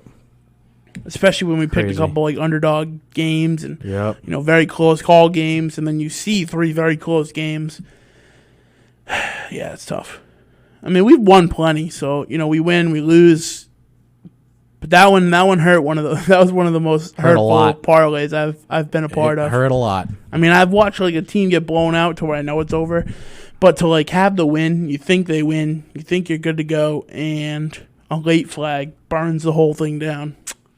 And it's a very controversial call where It is tons what of it people is. were freaking out about. So it's not just like I'm bitter. It's tons of people are freaking out about. So that's where the cookie crumbles. Missed out on literally. The 3 of us missed out on $120. Well, 115 if you count the 5, but Well, no, $120 a piece, right? Yeah, it was like 100, Something like that. Yeah, 123 or something. Crazy, man. That was our Sunday. That was our Sunday. Story of our Sunday. Yep. Ugh, just a joke. Ugh, Oh, yeah. I couldn't believe it. Yeah, that was tough. Well, at least Tennessee won. At least the Pats won. Yeah. The brighter side to the weekend. We didn't touch on Cam. We're going to touch on Cam. We got a break on the board. We're going to take this break. We're going to come back into the Cam versus almost said Cam Newton. Cam versus Cam Newton. Cam versus Pat Mahomes. The big AFC showdown coming up At this 4 weekend. o'clock. Which reminds me that back to the UFC talk, Gaethje Khabib. We should definitely get together for Gaethje Yes. Khabib. We need to have make that to. happen. We have to. I found a nice little streaming site that's free that gets. I mean, I have gets me right in ESPN it. Plus. I don't mind, but I don't mind buying it. I have ESPN Plus too. Yeah, I don't mind buying it if we need to buy it. Oh, I found a stream. It's just as good of a quality. Yeah. It's phenomenal. Yeah. Worst case, we can buy it. But And boom, just got that Edelman. Oh, you did? You got the red one? A good price, too. Nice. So, yeah. Hey, good price. MVP autographs. My boy Nick Lavoie is going to give you a real good deal, folks. He gets you he hooks me up. Let me tell you. Yeah, we do good. I don't gouge nobody. Yeah. I try to make it affordable. And we got compared to phone some lines other teams. open if you want to make an offer on the call. jersey. You know what I'm saying? This is welcome to live auctions. Live auctions yeah. on MVP Sports Talk Radio. That would be cool. Auction go. event over there. That'd be dope. But hey, with that, we're going to be back. Take a quick break. Come live into the AFC Showdown this weekend. So don't go anywhere.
Welcome back. Welcome back. Welcome back. Welcome back. Welcome back. Traumatizing youth song. Yeah, buddy. Diving in. This show's flying by. Yeah, it is, man. For a 2-man show. It's flying It by. really is. Like we dove. We spent a little We did more a time. lot on the Celtics. We for spent a what little I more had time. ever Yeah, be involved in. we spent a little more time on the Celtics than I thought we would. That's for sure. Celtics is like my lazy employee time where I just sit on my phone and let you guys ramble. When I get to watch it, like playoffs, I always support my hometown team. So Right. I'm always involved. Do you like the Playoffs. Chargers at +7 against Tampa? I don't know. That is such a hard game for me to call. I don't know. The Chargers are one of those teams where I don't understand. They looked Right. fantastic against KC, and then last week they looked like dog. Keenan Allen looked good though. Thank God. Keenan Allen They looked needed good, that. yeah. But overall, it didn't look great for a team that just almost beat Kansas City, the reigning Super Bowl champ. Okay. You know what I mean? So I've got a 4 parlay here. I'm taking that. So I'm not taking the Pats to win, but I'm taking them at +7. I took the Broncos I'll at plus tell you- 105 to win against the Jets. I took Dallas just to win against Cleveland at -230, and Arizona at -3.5 over Carolina. So I took this. $5 wins you 51. This is a big money parlay I put together earlier. You know, That's with spreads and I think only one of these games that on this list right here, money line. only one of these games are going to be tough. I feel like. So here's the parlay. It's a 6-teamer. Oh, another 6-teamer. Oh, Yeah, I God. know. Well, we could boy. do I could see what the money odds are without the Patriots winning. That's You where have the Pats winning. that's where your money comes in. Okay. So this is like a Hail Mary, more or Yeah. less, cushioned by You good think wins. the Pats win? I mean, we I can don't make our know. game No, picks I don't later, know. but I mean, we could do 1-1. You know, one of them losing, one of them winning. yeah. So I locked this in earlier because I had money on my account and I was at California Taco. So I was like, you know Oh, what? okay. I'm gonna throw a couple quick bets in. Yeah. I mostly bet on tomorrow night's game and a couple like random things. But I threw this together because I liked the odds and I didn't want them to change. So you have Dallas taking Cleveland. Dallas beating Cleveland. Are This these is all money lines? line. Okay. So Dallas over Cleveland, -230. Saints over Lions, -200, which is a very gracious padding. I mean, That's the a good Saints one. should be a 300 like favorite. I feel They're like. 1-2 though. They are 1 I and feel 2. like they're giving a lot of clout But- to the Lions for beating Arizona. Yeah, that's a good. Okay, I like that. Texans over the Vikings, -230. I was a little iffy on that game. I feel like that game You could think screw me. You think the Vikings go 0-4? I don't know. feel like they're definitely on track. I think Texans have looked pretty decent for what I thought. The Texans need to win to stay in that AFC South hunt for sure too, Yeah. because Indy's looking good right now. Yep. Indy's starting to come together a little bit Yep. So after that there's- loss in Week 1. Funny you mentioned that. So that's one of the close games here. The Seahawks over Miami. Yeah, -300. So That's then you 300. have- Okay, I thought it'd be more than that. No, Honestly. 300. Well, they could change throughout the week, so that's why I kind of locked this in. Then you have Patriots over KC +250. Then you have the Bears over Indy, which is a very That's a big one. a big one. But you have Nick Foles, and they're giving Nick Foles a lot of credit. I mean, it's only a +120 game, Okay, but $5 pays out 153.51. It's big money. that is big money. I mean, yeah, the Pats. and you locked it in. Yeah, so yeah, the Pats could screw you. Yeah, And it's a very iffy parlay, but like it is there. I could totally see the Pats. see all of winning. them happening. You could see all of them See happening. all of them happening. And I think you throw one the other way, like losing the +250 with New England, I don't think is a big deal. I think you can pick up another game somewhere to get down to like, a 110 payout, Right. which is still very good. Yeah, So I don't know. There's a lot there this week. There's a lot there this week. a lot of potential in the NFL, folks. Yep. In betting, lot of potential, lots of potential. Yep. And I always feel more comfortable betting NFL than anything. Yeah, I've grown up. Around here we have like Beat Fearless, and Fearless they don't do it anymore. But it used to be the Sun Chronicle, and everyone that predicted more wins than he did would get put in a drawing every week to win like gift cards and stuff. So I grew up on that. So I'm big on like being able to pick winners and losers for football, which kind of showed in that parlay. Except let's for that see. penalty. Here. I'm looking at college now. College Because is I'm definitely risky. better on college. College is risky, but I do Florida- always trust your college. Florida at intuition. -18. Florida -18 in South Carolina. Yeah, my Tennessee Vols kind of struggled against South Carolina, man. I didn't like it. But, I mean, first game of the year, like, pump the brakes. We've got Missouri coming up over the weekend, first home game. We're allowing 30% capacity in Neyland Stadium, which is nice. I think we're like 13-point favorites. I wouldn't mind dabbling into college football. So- It gives betting. I love betting because it gives me the ambition to watch games I wouldn't watch. So Tennessee's opening up as a big favorite. I know that. Yep. 11.5. Okay, so pretty decent. 11.5 at home. I definitely like that. I don't know if I like the 11.5, but I do like the -440. Yeah. I'm very big on the money This is line, like man. There's so just so much that can happen. last at week this and this week is our tune-ups for Georgia. We got Georgia next week in Georgia. That's good. I'm scared. I'm a little worried. I'm gonna expect a loss, but I want to see some fight. I want to see a close game next week. I'm looking forward to that. But what do we got? Baylor, West Virginia. West Virginia +3. I actually kind of like that. West Virginia at home. It's not bad. Clemson -28. -4,500. My God. NC State. Let me see. Oklahoma -7 over Iowa State. Oklahoma coming off a big loss. Big loss that week, too. Yeah. Navy and Air Force. I mean, nothing's really kind of standing out here. Texas and TCU. Texas got lucky last week. TCU at +11.5 or +330. Actually, that's intriguing. All right, Texas A&M and Alabama. Bama is -18. Texas A&M. That could be something. Auburn +6.5 against Georgia. That's one I would take. I would take Auburn in that game. I wouldn't mind seeing that. Yeah. A lot of intriguing stuff, college too. Not as intriguing as the NFL right now, though. Yeah, I mean, not as intriguing right now. The NFL is great this year, man. You have such big spreads in college. You really do. Across the board. That's what's tough, man. 18-point spread, or like, some of them are like 40-point spreads. Yep. Like, dude, crazy. Oh man, I just can't get behind that. I try, but Jesus, Seattle, Miami's only 6.5, something like that. Yep. So, anyway, Cam versus Pat, Nick. Cam I'm v. excited. Pat. I'm excited. Great test. Great challenge for Cam in New England. I think this is the time to show the better coaching. I'm excited. I think it could be a close game. How do you stop Edwards-Helaire? How do you stop the running game of Kansas City? Because our rush defense has been really bad. Yeah, I mean, it's been bad. I think you bring out a similar defensive scheme as you did against because you saw Vegas. The Vegas thing, right?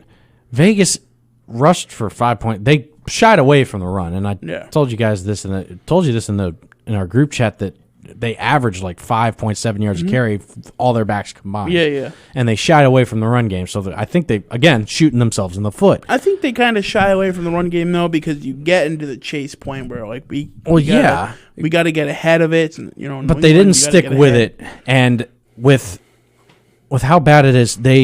I was watching that game film, right? And they were lining up in like one running back, 3 tight end sets, and we were in nickel and dime. Why wouldn't they keep running the ball? Well, your problem is too though is we never had. I don't think I ever saw a base defense. But here's your thing, right? So you take out the touchdown where the last ditch effort touchdown before the half.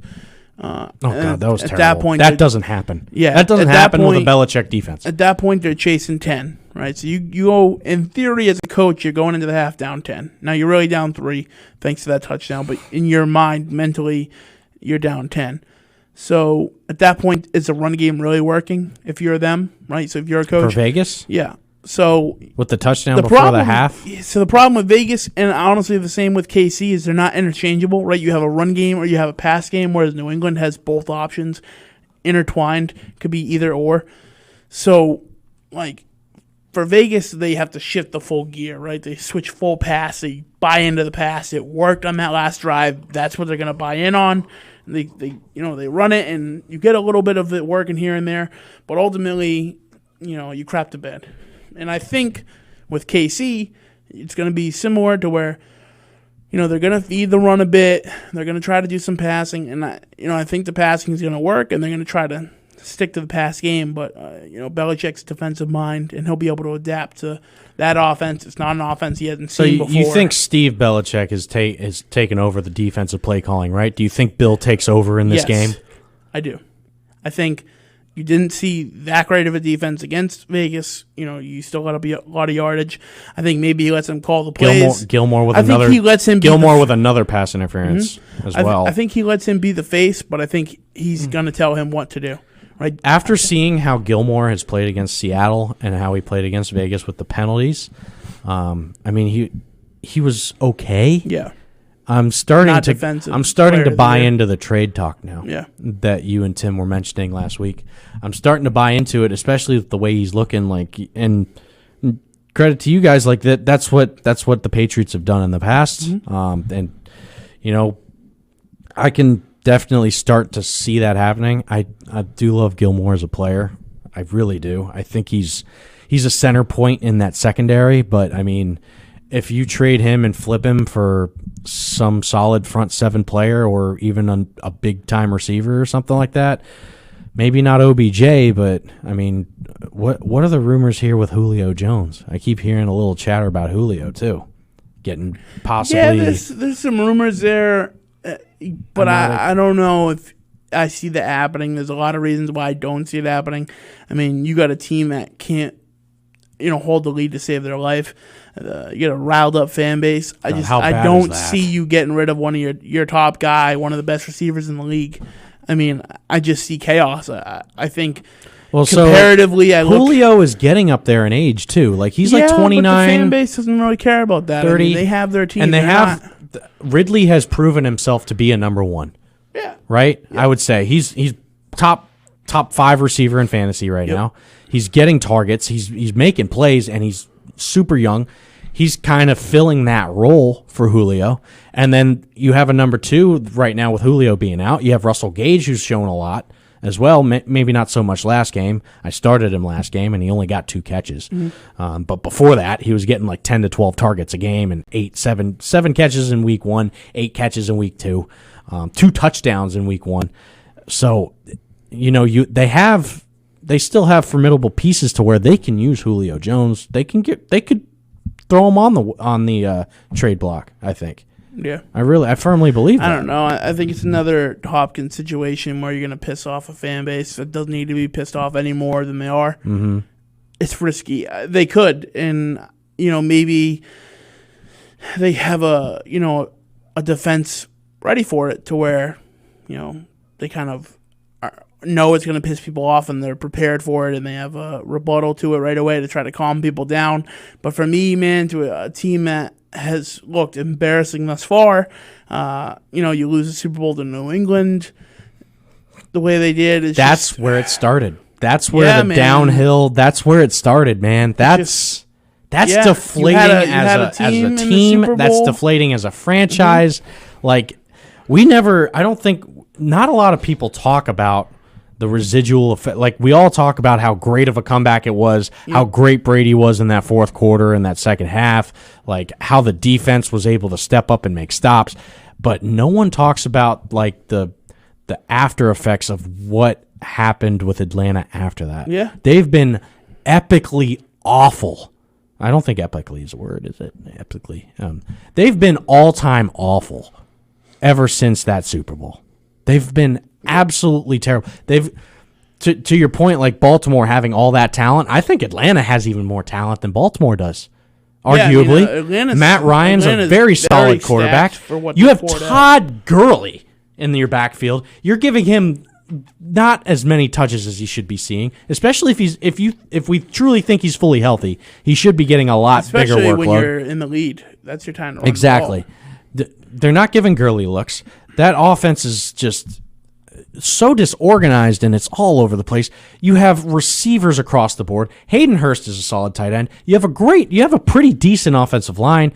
Great center point on defense with Deion Jones. One of the best linebackers, one of the fastest linebackers in the league in Deion Jones. Decent front seven. Secondary's a little suspect, but Dan Quinn is supposed to be this like defensive guru, and I think Dan Quinn needs to go. That coaching needs to go. Yeah, they should have been gone a while ago, and I think you get rid of the coaching before you get rid of Julio. It's just you have so much talent and you can't perform. That fan base deserves better. You got a brand new stadium. Now it's a few years old, but you got a nice stadium. You got a stacked team, and you can't do crap with it. You went to the Super Bowl and blew it, and to me, that's just it's embarrassing. I don't know why did Bill tell Atlanta not to draft Julio? He just didn't think that he was going to be as good as the hype was for. He's 6'4" and 220 pounds. Well, I mean, Bill also overlooked DK Metcalf. Yeah, he did. There was multiple opportunities to get him late. That's and another didn't. thing. I know N'Keal Harry is coming in of his own, but he's not I don't Metcalf think any I day don't of the week. think N'Keal Harry is going to prove anything to me that he's worth a first round pick. No. I'm still I don't pissed. think he's that guy. I am still pissed they didn't take DK Metcalf. They When could have he taken survived, Metcalf. They could have taken Debo Samuel. Debo would have been really great. I can in this go back offense. to messages with my dad on draft night to where we were talking about DK and Bill is terrible in NFL drafts in general, Drew. He's not just terrible at wide receivers. Offensively, he is good in defensive drafting. Pretty Yeah, okay. I could sure. Offensively, Sure, I'll he's a give you that. nightmare. But Kyle Duggar's not really working out right now, though. Yeah. Lenore Ryan. The problem with a lot of that is you don't have defensive leaders. A guy like Chung, a guy like Hightower, those are big Guys who deals. opted out, Those yeah. are big deals that would help these guys kind of get to. That's Kind of like the Celtics. that's like You got a really young defense with no Jawan leaders. Bentley is one of your captains on defense? Yeah, I mean, Are you it's like kidding me? the Celtics, man. You got a lot of young guys with no leaders, and Oh, Devin McCourty. Definitely. he's a feel good leader. There's a big difference between Pat Chung. Well, he's Hightower. vocal. He's very Nah, vocal. he's vocal, but he's not he's not a Hightower. He's respected, yeah. You got one of the best guys in the league, you bond to that, right? I'm not dogging McCourty. McCourty's a good player, but you got Dante Hightower telling you what to do. You vibe with that. Mm-hmm. Pat Chung, man, a hitter, a dog. You vibe with that. I think we missed Pat Chung. Yeah. Pat Chung is able to match up with Travis Kelce. We're gonna miss him on Sunday. Yeah, you're gonna miss him and Hightower. I mean, Who do you take run away? Game, mid-pass game Who do you take away for what? on Kansas City's offense? Who do you take away? I mean, it's tough, but I think you can let Travis Kelce play a bit. I think you focus more on Tyreek Hill. I mean, You got to. I feel like the recipe for success is to put Gilmore on an island with Watkins. Not Watkins. He's barely been an option.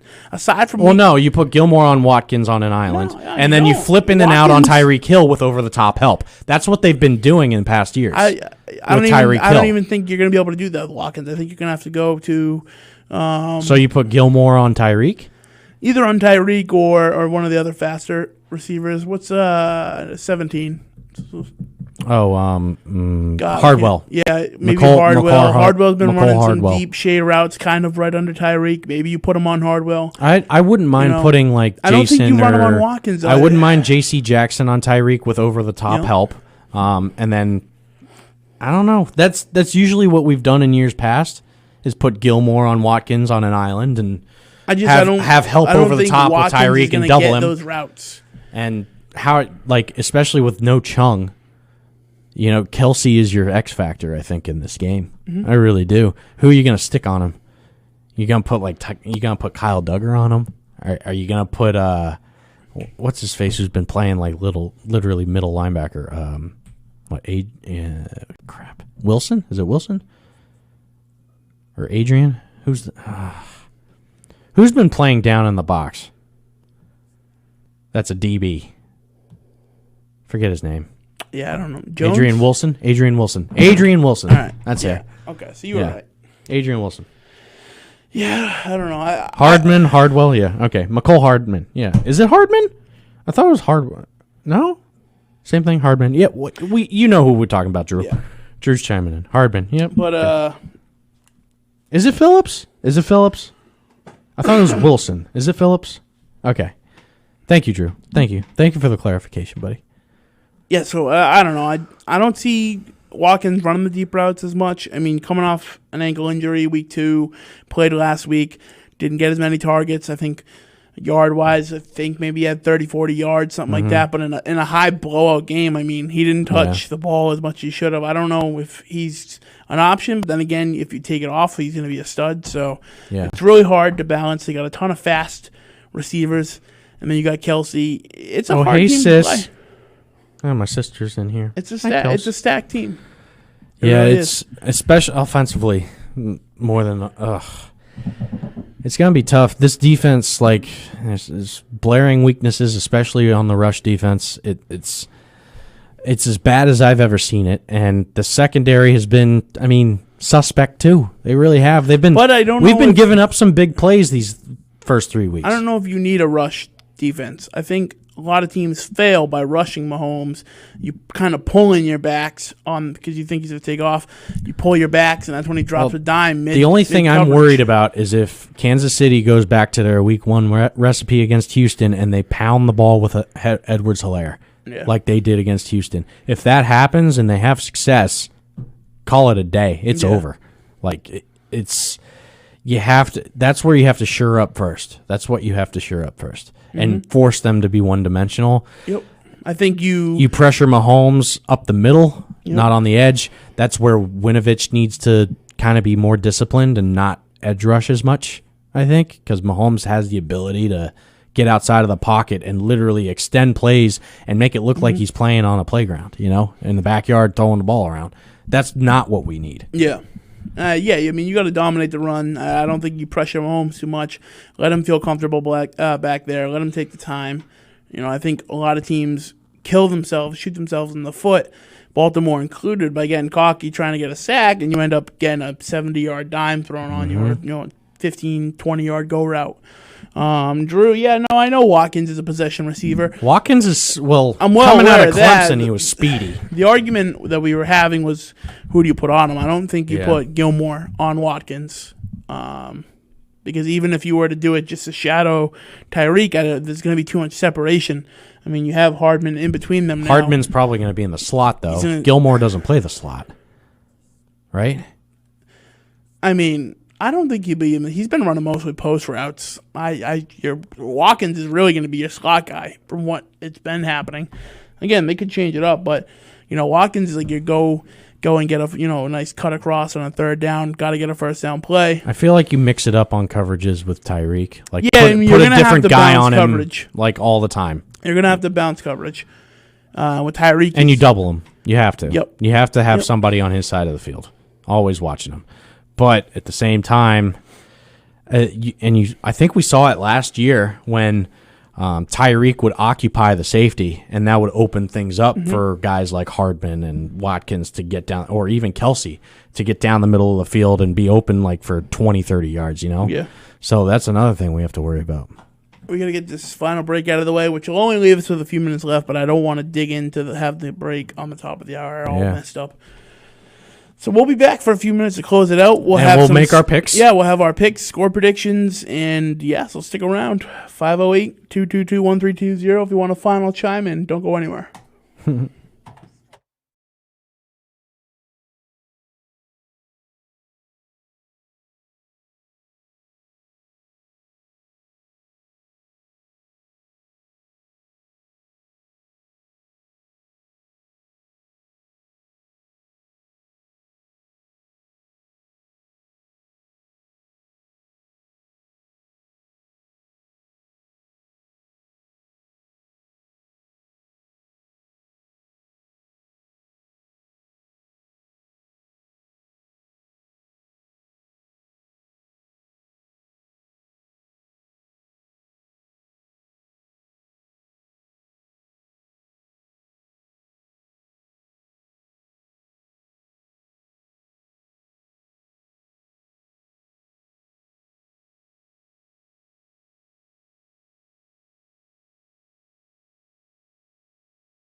Welcome back. I got about 2.5 minutes here. I know. But if we push it to like 9:02, 9:03, I think James is okay, right? A little bit. came out. Just a little bit. James is back there, like this. Get all. That's James. In the That's back. James right now. These guys. All right. With your gut, Nick, what are we thinking? Kansas City Chiefs at home against our beloved Cam Newton-led New England Patriots. How do we see this game going? It's going to be a dogfight. It's so hard to make a score for. You know what? My sister and Giovanna now are ganging up on me about my shirt. Look. I thought Giovanna would like that shirt. I thought she did too. It's a good shirt, all right? The struggle is real, especially after our $5 parlay this past weekend. That's why I wore this shirt, because the struggle is real. Amen. All right? Don't hate on the shirt. The shirt is great, all right? It just happens to be sleeveless. It just happens to be a cutoff. Oh, they're not big on cutoffs? Yeah. Oh, man, they hate me. I wear cutoffs. I don't know why they're... I got a cutoff under this. So my sister is giving me crap for wearing the cutoff because she thinks I'm tan, but I'm white. I got the farmer's tan, all right? Mm-hmm. It's the way it is. See, that's why you'd be perfect. Ain't nothing wrong with that. You'd be perfect tatted up. Exactly. They better not want... If they want you to get tattoos, then... I'm thinking about it. Once you get a tattoo, man, all you want to do is show it off. Is get more. Get more. And show it off. Yeah. And when I first had mine, I used to like roll my sleeves up a little just to show it. You know what I mean? Before I had like the lower arm and I had just the upper, I used to just roll the sleeves a little to show it off. Don't hate. Oh, we got a caller. Drew calling in for the pick. Is this Drew? Drew for the picks? It is. Is this Drew with his pick? I don't know about tattoos. I don't know about crazy shirts. I don't know about girlfriends. But what I do know is I've got a pick. He's going heavy. Oh, he's going heavy? He's coming hard in the paint. He's going to go heavy, Kate. All right, hit me with it, Drew. Look, I'd love to pick the Patriots in this game. I just don't think that they're quite there yet on defense. That being said, I'm going with the Chiefs 34, Pats 24, 10-point victory for the Chiefs. That's big. And a good learning game for the Patriots defense to figure out where they need to step up when it comes time to play these guys in the playoffs.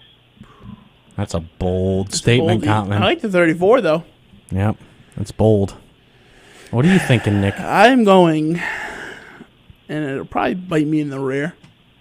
I'm going New England 34-31. Wow. 34-31. Yep. Dog Jesus. And I had that 34 before Drew said 34. Nice. I went back and forth between like 31 and 28, but 34-31. No, but I got the Chiefs with 34. No, I know. Yeah, I know. Right. Just the number 34.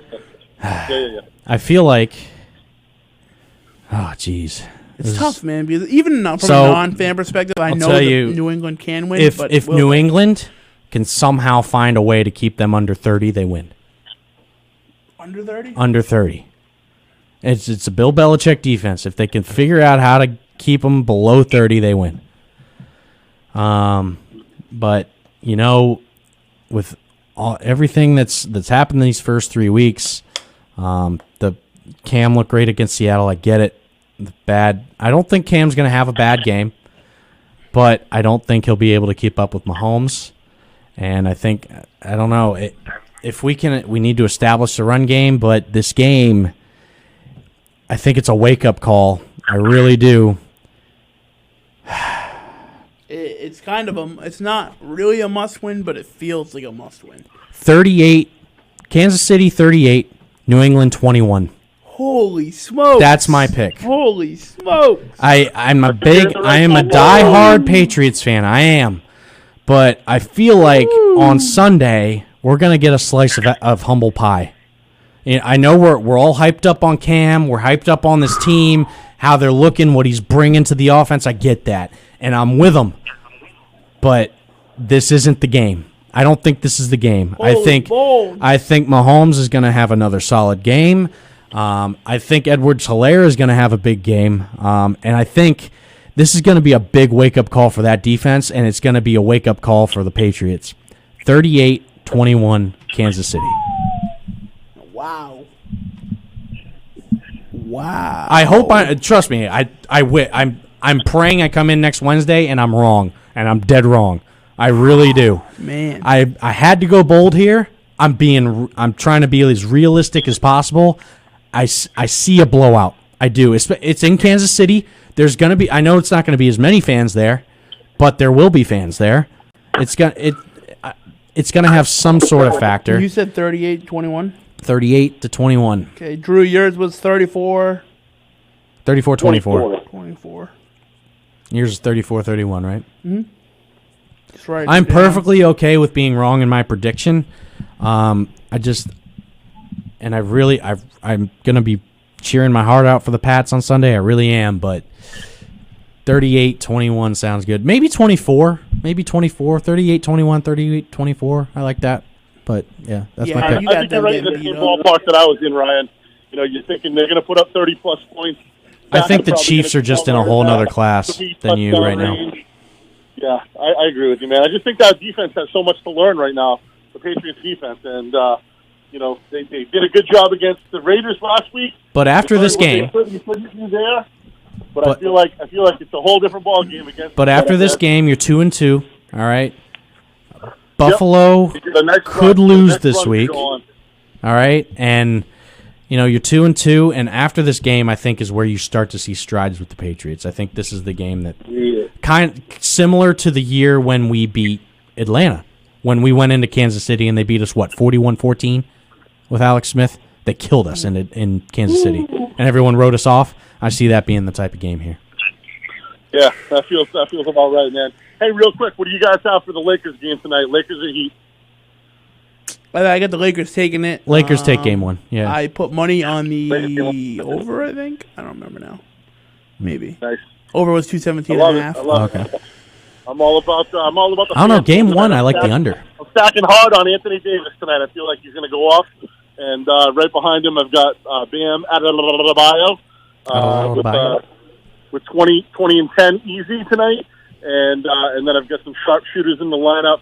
As well, I've got Robinson in there, and I forget who my other guy is. I really wanted to give you my lineup quick, but I'm trying to remember now who my other lineup guy was. Oh, shoot. Here it is. It's I got Davis, Adebayo, of course, LeBron James, Duncan Robinson, and then Caruso from the Lakers as my sneaky pick. There you go. Sneaky pick. So we'll see what happens there. But, yeah, guys, should be a fun series. I'm sure the Lakers going to win it. You guys talked about it earlier with, you know, it being the year that Kobe passed. Rest in peace, Kobe, and your little daughter. You know, nobody wanted to see that happen. Obviously, it's tragedy. But there's got to be a way that the NBA is going to engineer a victory for the Lakers to commemorate and coincide with that. You need those emotional championships. Yeah, having said that, I mean, I feel like that's it's the like way it's going to go. It's like it's scripted. It really is. Like it really does feel that way. It does feel that way. I hate to say that, and I hate to sound. If it makes it sound, I'm not trying to sound ignorant. It happened the same or way anything with like Boston that. After the Boston Marathon bombings. The Boston Marathon bombings. You know, Patriots, 9/11. The Patriots and 9/11. Like you know, we talked about New Orleans with New Orleans after Katrina. Like some of that stuff is pretty scripted. I hate to see the Lakers win another one, but you know, God bless them if they do it in Kobe's name. It's a pretty good way to go out. So, hey, I know you guys are way over. I'll let you wrap up the show. Thanks for letting me join for the last couple of minutes. Go Pats. I hope we're both wrong, Ryan. Amen. And they off a win on the weekend, but you know, we'll see what happens. And of course, go Pack, go. I'll talk to you guys soon. Yeah. Later, buddy. Later, fellas. All right. Well, folks. That's it. I guess we're off till next one. We'll see you next Wednesday. It's closing time. It is closing time. MVP Sports Talk, folks. Play some Warzone. Warzone, huh? Yeah. I don't know what. I'm off tomorrow. I'm off tomorrow, so I don't know. Go home. I've been watching some Master Chef lately. All right. Yeah. I'm getting into that. Yeah. One of my a guy from my hometown is actually in season 8, and I saw like an inspiring like YouTube clip of him. He works at a Chipotle, and he's 19. So I'm watching that. I know he gets eliminated at some point. Gordon Ramsay's actually putting him through school right now at Johnson and Wales. Wow. Not in Rhode Island, a different one. Yeah. But it's pretty cool. So I'm into that. All right. We'll see. We'll see how it goes. Cooking showdown. I love all the. I might play some Xbox tonight. Why not? You gotta get on Warzone, man. Yeah, I'll think about it. On that note, Nick Ryan, you saw Drew on the phone a little bit there. We're out of here. We had good discussions with the Celtics. Thanks, guys. See y'all next week. MVP.